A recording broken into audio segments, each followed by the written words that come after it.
So misophonia is undiagnosable disorder that has to do with sound. Most popular one is chewing, where it's just not like, oh, it's very annoying, can you stop doing that? It's like the world ending if I don't get away from you. And it's like a fight or flight reaction. It's like an anxiety attack times 2.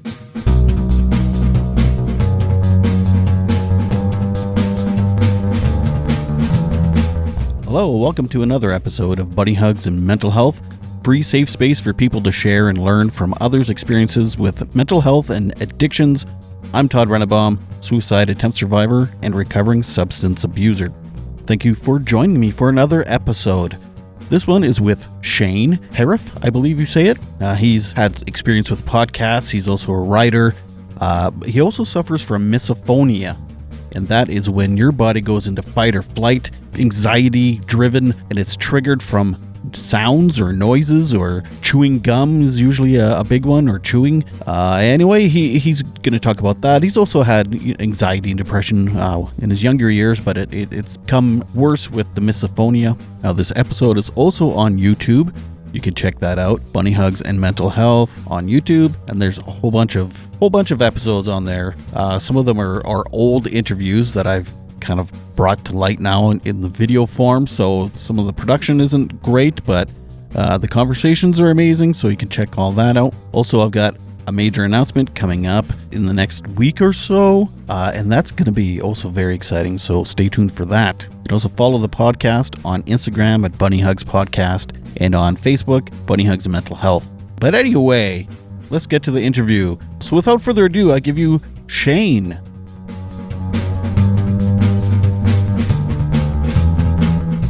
So I've had mental health issues.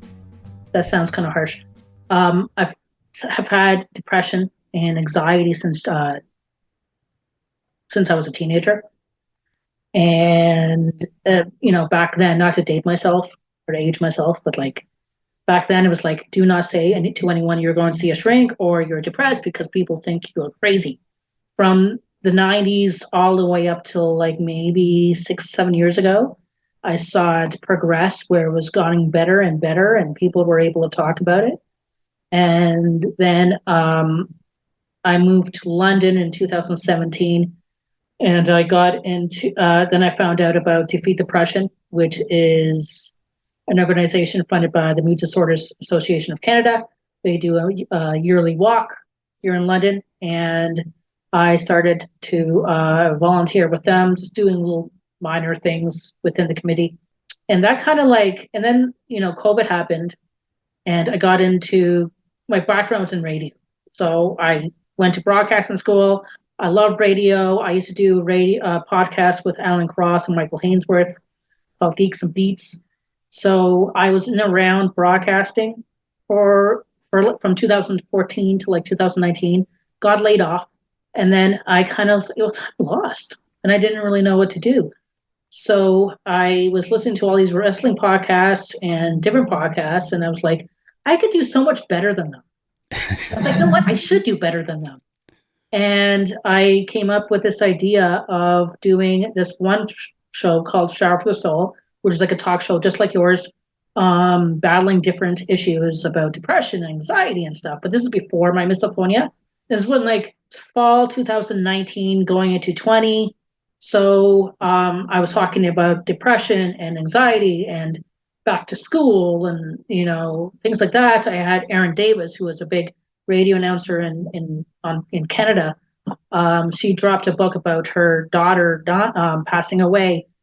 So I had her on the show, and then COVID happened, and we started talking a lot about the COVID thing.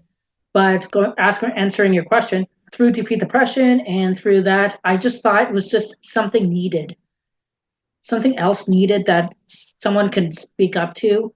I remember talking to my dad and us saying that, you should get our head checked as much as we get the rest of our body checked, where OHIP could pay for a yearly consultation with a therapist as part of our yearly checkup or full body exam.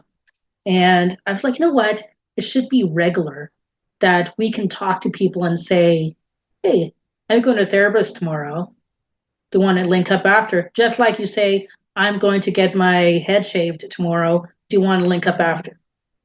Mm-hmm. So I thought with the podcast, I'll bring more awareness to it and just let it be more casual. Where my talk show was more casual, where we would be able to be open and talk about issues that 6 years ago it was kind of like, Mm-hmm. Oh, I didn't realize you had a podcast as well.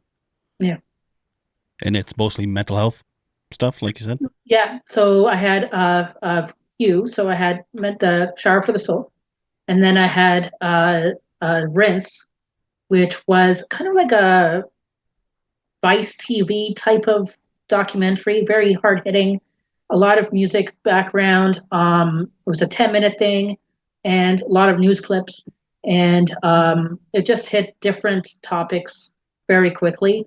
And then I had Fight or Flight, which was what I did about the misophonia and my battles with the misophonia, starting from the very beginning all the way to basically where I was when I was recording it. And then I'm a big wrestling fan, so there's one called "I Everything I've Learned in Life I've Learned from Wrestling." So little wrestling stories I've learned in my 30-something years of watching wrestling, and how it impacted my life and how I turned those stories into life lessons. Nice. You also wrote a book. Yeah. So I just wrote a book, and it's called "Recapturing My Mental Health Through Short Stories." Um, so I was doing a lot of writing. I've always written since I was a kid.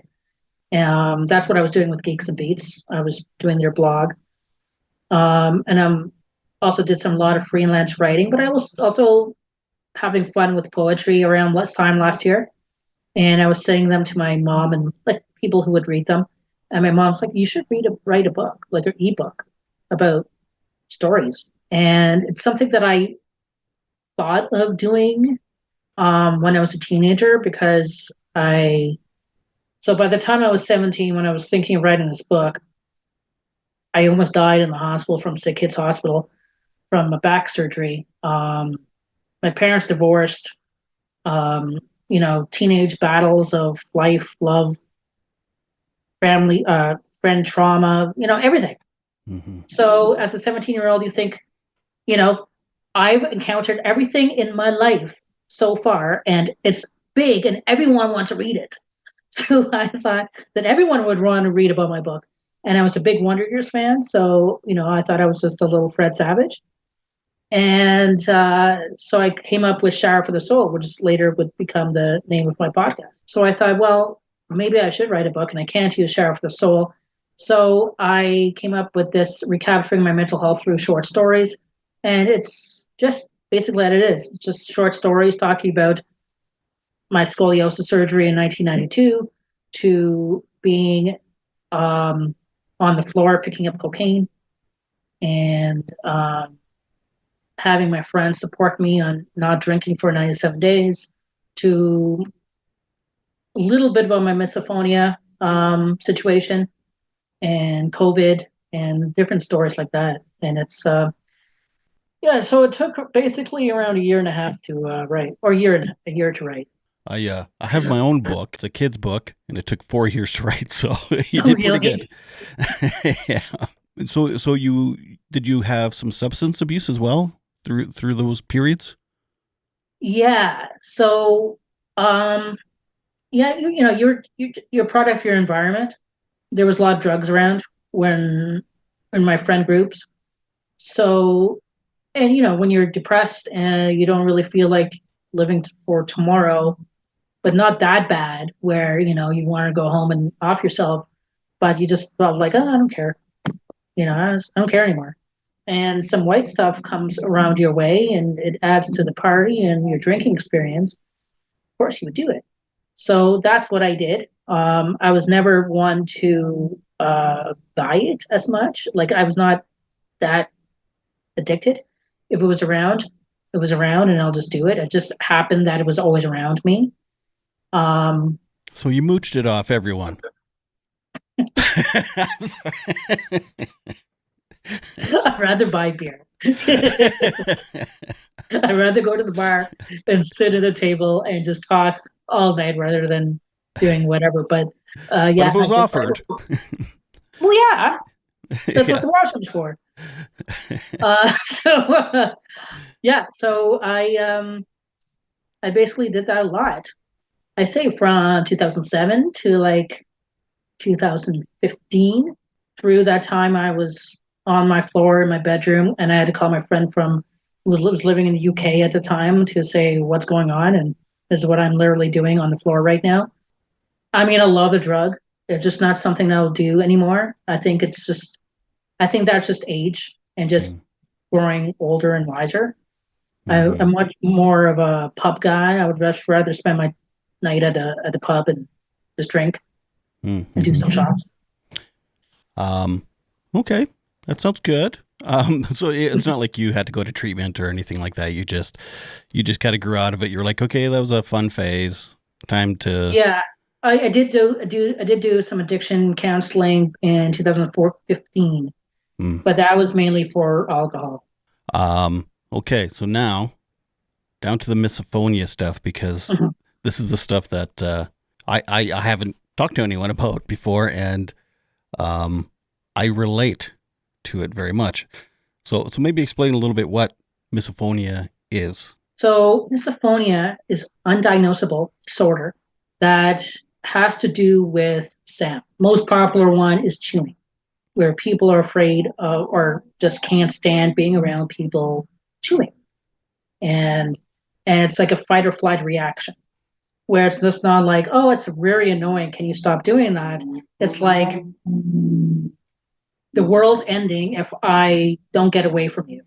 Like I need to leave, or else I'm going to get really mad or and angry, and I'm just going to, throw stuff. For example, so there's repetitive sounds on the TV sometimes that I hate. And if I can't find my remote control for the mute button, even though those are like maybe 20 seconds, it feels like 20 minutes and the Mm-hmm. world's ending. And I need to find that remote control to press mute. It's like an anxiety attack times two.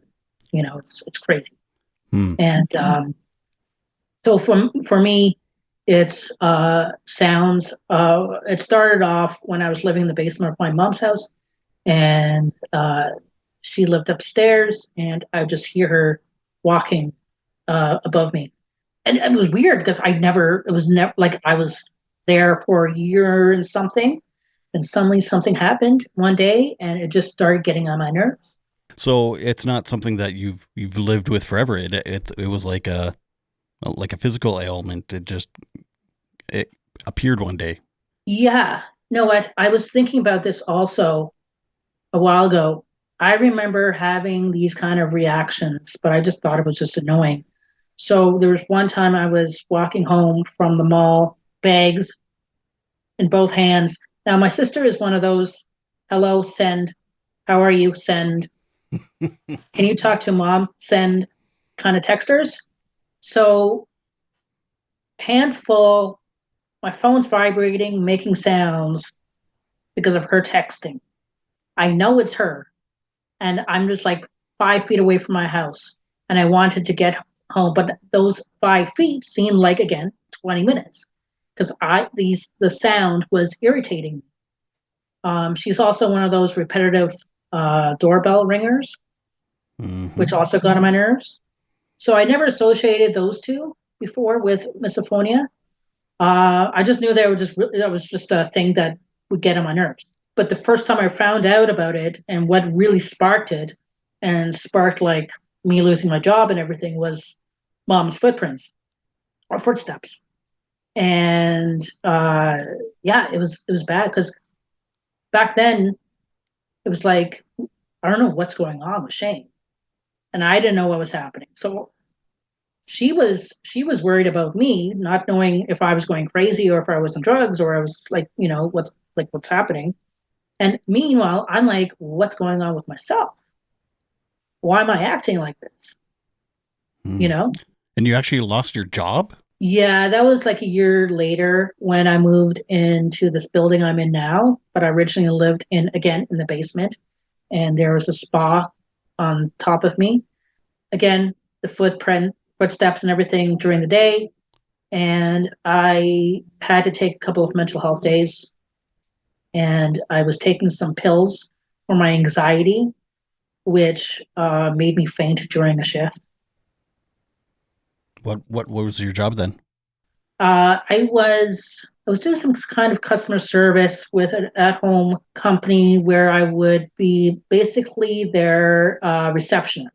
So all these different companies from the United States will call this one number, and you had to pretend to be their front desk person, and you like 100 calls a day, and that too, again, that was something else that I had to take care and really look at and see if because there's different sounds that happens while you're wearing those headsets, and then just people being people and just as customer service stuff. Yeah. It took a lot, and which was again something else that was weird because basically my whole life I've done customer service stuff, so suddenly it just started again to bug me and annoy me, and yeah, so I had to stop working. Hmm. Well, I can relate to a lot of what you're saying. Um, if you talk to my little sister, well, she's 40, but she talks about this all the time. How I would like, as a kid, I would like flip out on her for eating, and it was like not because she was eating, but it was like because of her chewing. I'd be like, "Oh my god, get away from me!" Like siblings do, and she says I may have caused a complex in her about her chewing. Yeah, and it depends on the sound, right? Because I mean, lots of people find noises irritating, but if it's to the point you're like flipping out on people, it's it's a little different. Like I've had cars where I'm like pulling over and like ripping the car apart, finding what is that rubbing or squeaking sound in the back seat? Like what is doing that? Or you're like smashing, punching the dash because there's something in the dash that's you're like Yeah, fucking yeah, shut up. And you're like flipping yeah, out. and no one else can hear it. Yeah, yeah. Or they like, oh yeah, and well now that you pointed out, I guess I can hear it. It was like, Yeah. what do you mean? Why is that not consuming you? Like for me that I've always been like that, but I've never heard of it just coming on like a cold to someone before. Yeah, it seems like, yeah, kind of, yeah, it was kind of like a cold because it just started one day. I had no idea what was happening, and I started to leave the house like maybe around 2 o'clock in the afternoon and just leave because I knew what my mom would be doing. So I knew around 2 o'clock she would finish work and then start doing everything in the living room area, which was right above me. So I would make sure that I could leave the house by that time. Um, when we still didn't know what was happening, I took a staycation in London. This was November 2019, so it was before COVID. We might be confusing some people because you talked about living in you had a friend in the UK, but you're living in London. So there is a London, Ontario in Canada. Yeah, So for yes, those of you not in Canada, that's that's where Shane lives, not yes, London, England. So anyway, a way smaller one. yes. Okay, sorry. Back to where you were. Um, so I had a staycation in London, Ontario, Canada, and just for me to get away, this is what I was writing my podcast at the time, doing a couple of episodes, and I just couldn't work at home. So I spent a week, and it was fine. I liked the freedom and stuff. But then again, when I got back home, it started again. And while there was rift between myself and my mom, throughout that whole time, we knew that it wasn't us, or wasn't, she knew it wasn't me. She knew that it's something that I have that we haven't found yet. But Right. for me, on the flip side, and I'm sure this is with other people with misophonia, when someone is chewing at next to you at the dinner table, you don't blame the chewing, you blame them. So suddenly they're the ones who are doing it on purpose. And they're not the one who's being considerate to you. So at the beginning, with this, I would tell my mom, hey, listen, your stomping is really bothering me. And to me, it was stomping and not stepping. Your stomping is really bothering me. Can you just kind of like try to do something with it? She's like, I can't. It's just like she was living her life. She shouldn't have, Hmm. right? But to me, it was just like, well, she should have give made that extra effort, you know? And that's when you take it personally. It's not just affecting, like it's not just irritating you. You take it personally, and it's like you're irrational with it. Yeah. I was just diagnosed with ADHD 6 or 7 months ago, and I know that having misophonia is a bit of a comorbidity with autism and ADHD. And have you been diagnosed with either of those? Not with autism, but just I think around 5, 6 months ago, I was diagnosed with a form of ADHD, which was more of in social aspects. So I could make coffee for myself here, fine. But if I had a group of people here, I would probably drop the coffee or make a mistake making the coffee, which explains kind of like when you create a test for yourself for school and you ace it and you can do it. But once you're in that study in the classroom and you're trying to do that test and everyone's around you, you can't. It's that, and Mm. totally explains why I always sucked at the exam. Yeah. Hmm. So yeah, they did diagnose me with a form of ADHD. I guess that kind of makes sense that that those two are linked, but um, hmm, or maybe you've always had misophonia. It's just maybe it's I don't know. Maybe you've just noticed it more lately, or no? You're self aware now. Maybe I don't know. Yeah, yeah, like because yeah, it's something you just live with, right? So every day, I like now that I'm living on the upper level of the same building, and there's no one above me. All the triggering sounds are mainly from the TV or from YouTube, like annoying commercials, music. Country music, man. I know. It's Uh, it's rough. I've had jobs where it's like the radio is on all day in the shop and it's country music, and it's like I found it hard to get out of bed to go to work. I might lose some listeners for that, but it's like seriously, it's like, oh my god, I can't, Shania Twain again. yeah, I can't do this anymore. I have to quit. But yeah, it's stuff that I can control, and it's stuff that I can like literally press mute on. But yeah, and Mm. and then there's different sounds that you kind of like I pick up sometimes. I'm like, yeah, that's kind of irritating. But what I've tend to started to do actually this past summer, I have no AC in this apartment. So if I've had super fans on. I have like 5 fans in this apartment. And they all have their own little squeaky sounds. Right? I So swear to God, I swear to God, you are like every word you're saying is like in my head as you're saying it.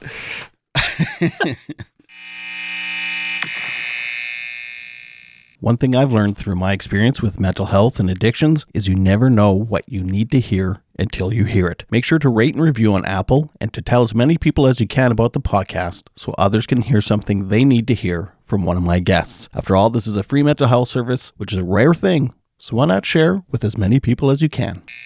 Today's episode of Bunny Hugs and Mental Health is brought to you by Co-op. I've been a member of my local co-op, Sherwood Co-op, for about 25 years, I think. My co-op is one of more than 150 local independent cooperative associations in more than 600 communities across Western Canada. Co-op is a different kind of business. It's not just a gas bar or a grocery store, although co-op is those things too. At its core, co-op is a group of people working together to help their neighbors and build their community. Co-op members are owners, and success is shared with everyone. Your co-op doesn't benefit one person or one corporation. Your co-op was built for everyone. Your co-op was built for your community. Learn more about co-op and find a location near you at coop.crs.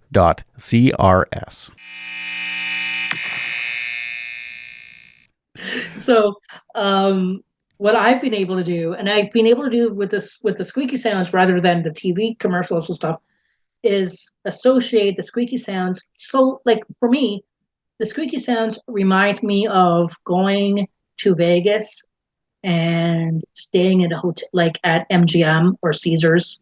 You know how their AC used to be squeaky? Like associating those sounds with these sounds.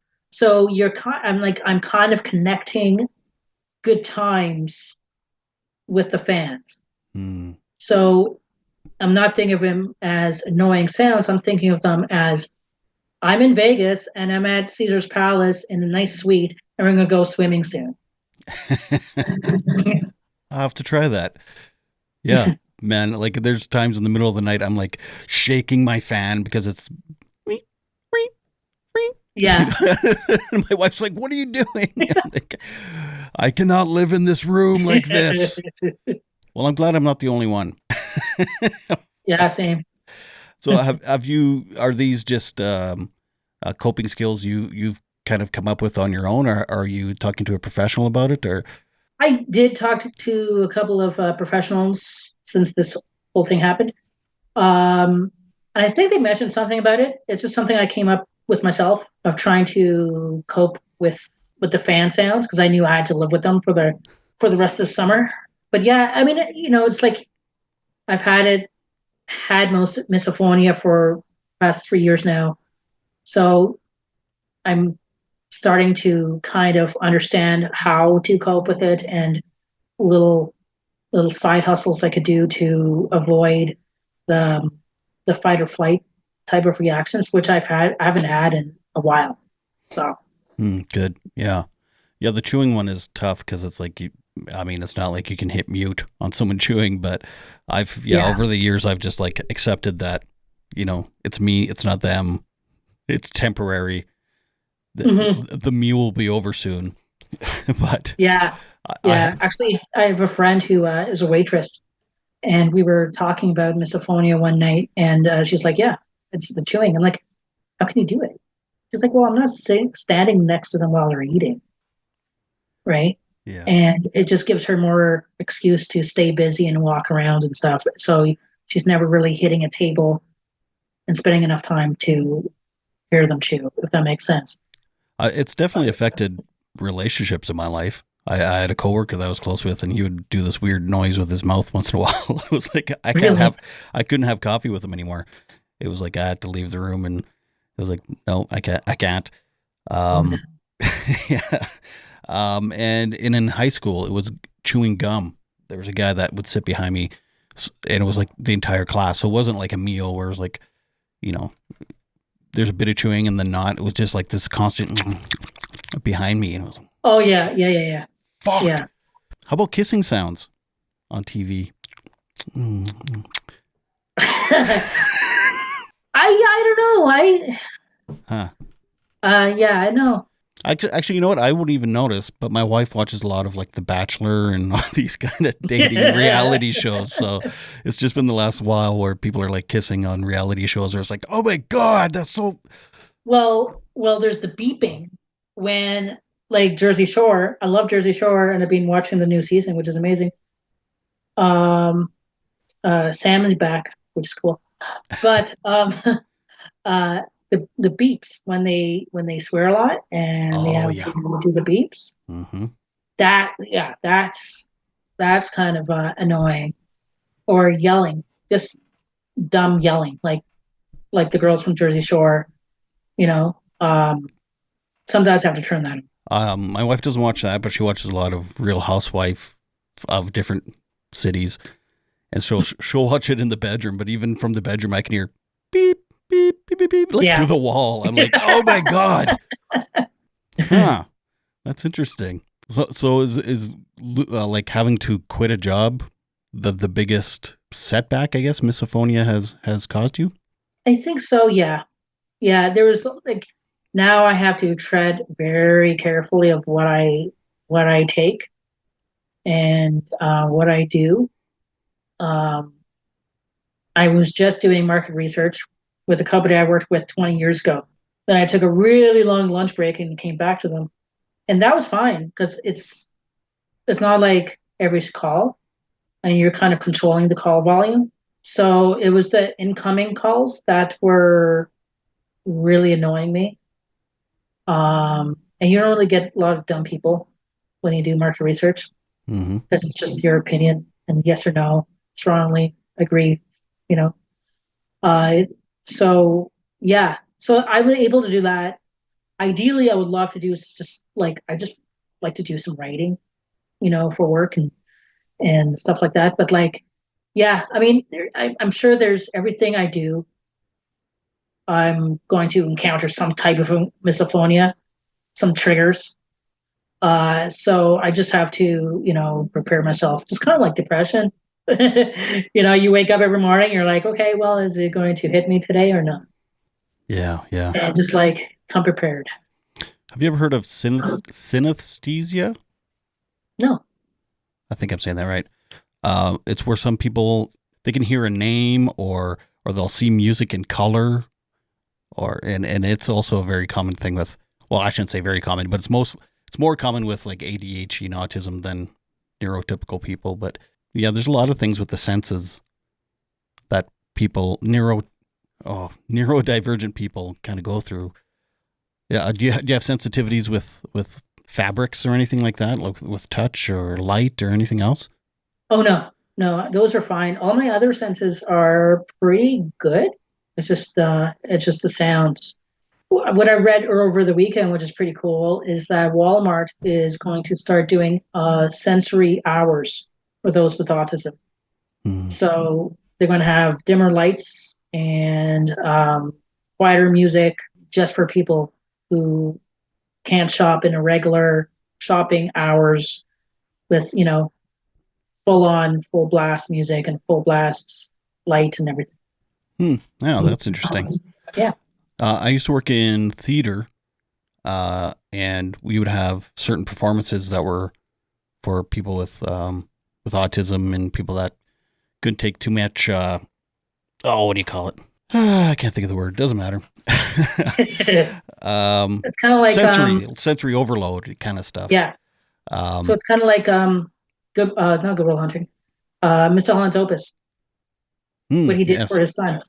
right, yeah, yeah.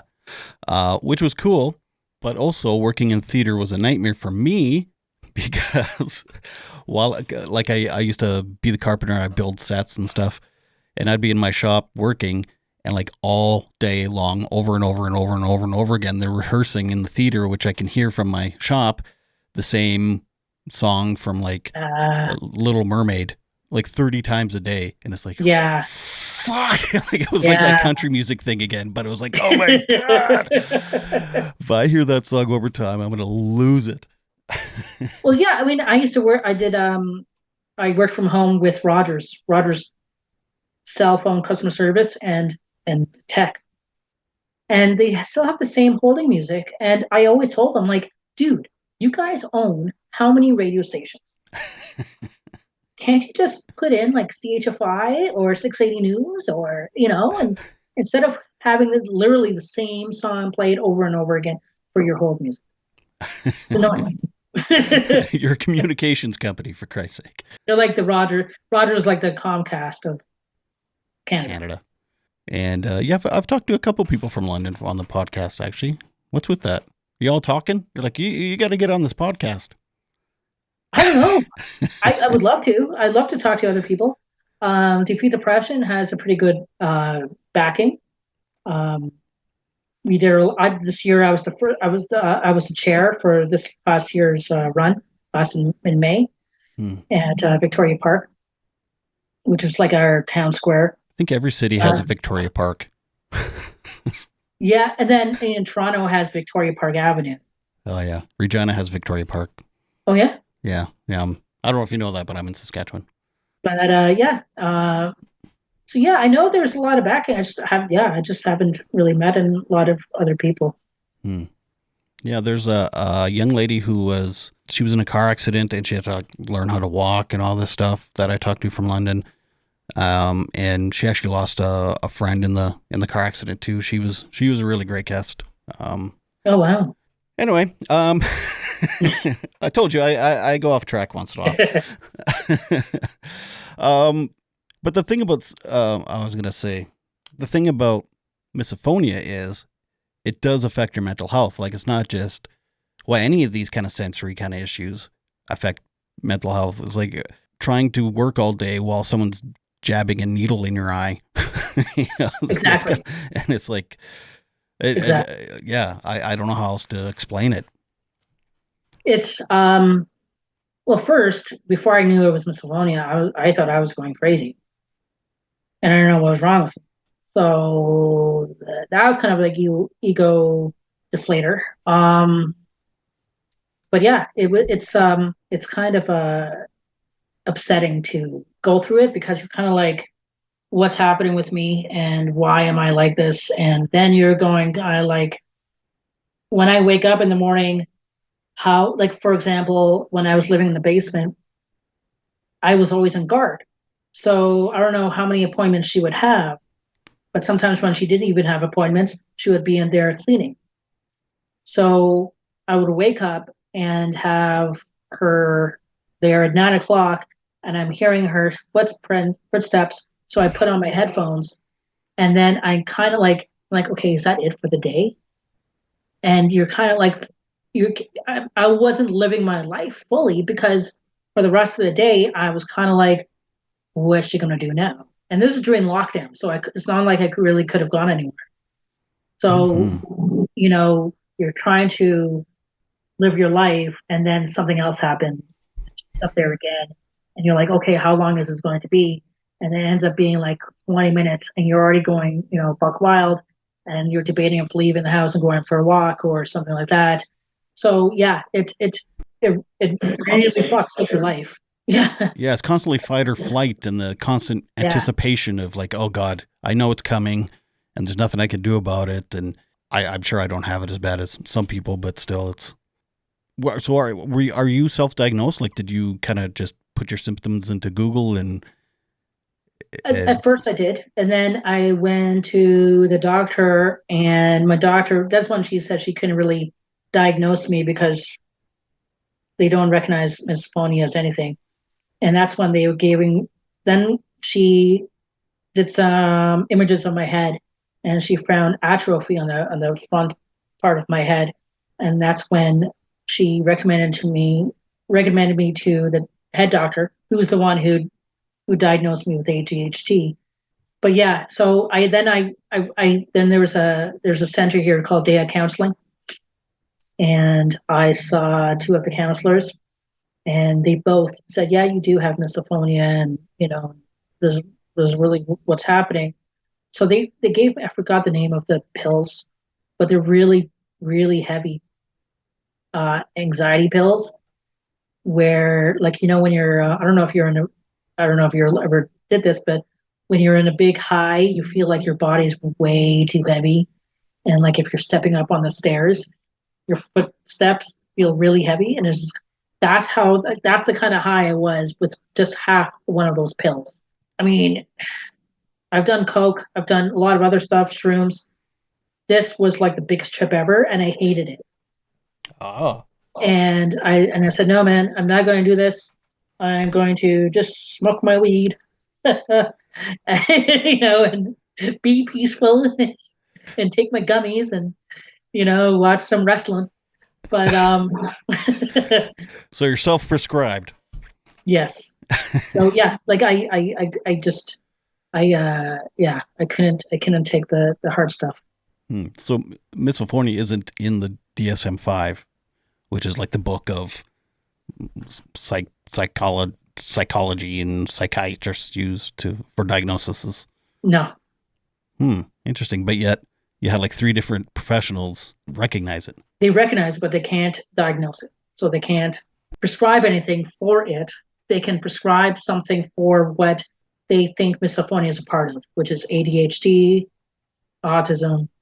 Right. So I get, well, okay, I guess that kind of makes sense then. If it's more of a symptom of something bigger, then I guess it isn't technically its own thing. I don't know. I don't know what the fuck I'm talking about. I'm just, as we're talking, I'm just thinking of all the annoying noises that drive me nuts. And it's like, I'm sitting here, like, I'm getting triggered. I'm like on edge. I'm like, I should have known. It's that time again for that Some Bunny special, a segment where we chat about who cooperated in our mental health journey and helped fill our emotional tanks.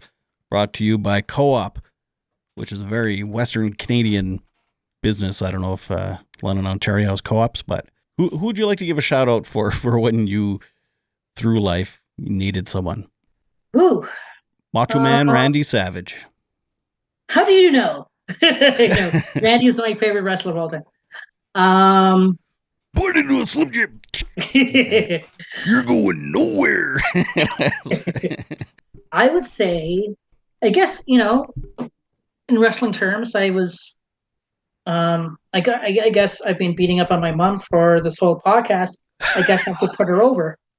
So, yeah, I guess my mom, she's helped me. She's always been there. And we went to battle, but at the end of the day, I knew she loved me and she was always there to support me and help me through everything and understood where I was at. And, while it took a few times for me to say, no, I don't want to go out today, leave me in the dark in my bed, she finally clicks in and says, yeah, maybe he does want to sleep all day and be in the dark.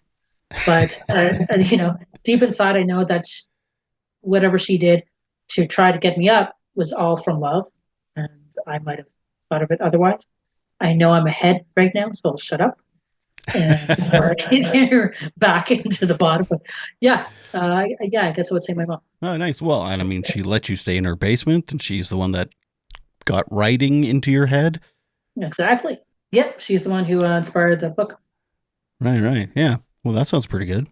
So yeah, I mean, that's generally how family is. It's like you want to kill them or you love them unconditionally and want to praise them.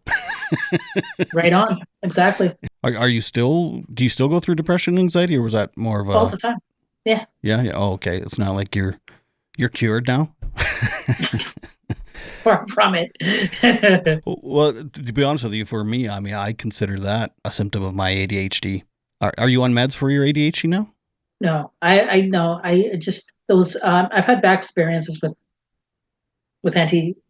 depression drugs or mental health drugs, however you want to call them. They just don't work. Well, so the ADHD meds are different than like anti-anxiety and antidepressive meds. They're actually, they're a bit like cocaine, actually. Oh yeah. They're a stimulant. So I don't know. You might like it. I just saw my doctor again just about an hour. Well, yeah, this morning we had to reschedule because I had to have a doctor's appointment, and he's actually upping mine. So I'll be on the maximum dosage of legal stimulant you can have, and which is funny because when I was kind of in my addiction times, a stimulant like that did not interest me at all.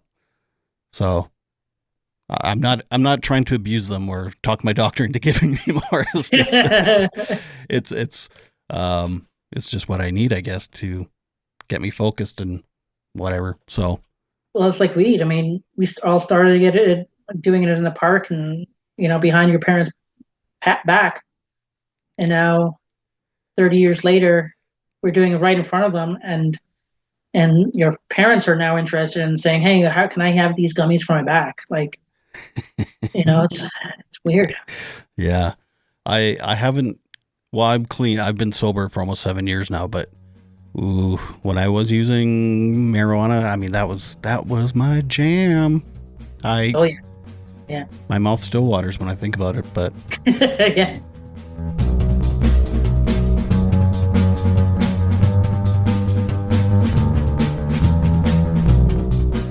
Hey, thanks so much for that, Shane. I learned a lot, and I related a lot, as you could hear. So coming up this Saturday, there'll be another episode. I'm not 100% sure which one it'll be. I've got a few lined up here, so it'll be good no matter what. I've always got great guests, great conversations, so be sure to stay tuned for that. Also, make sure to stay tuned because I've got a major announcement coming up in the next week or two, and you don't want to miss that. Anyway, thanks for tuning in. Don't forget to make your beds and take your meds. Bye.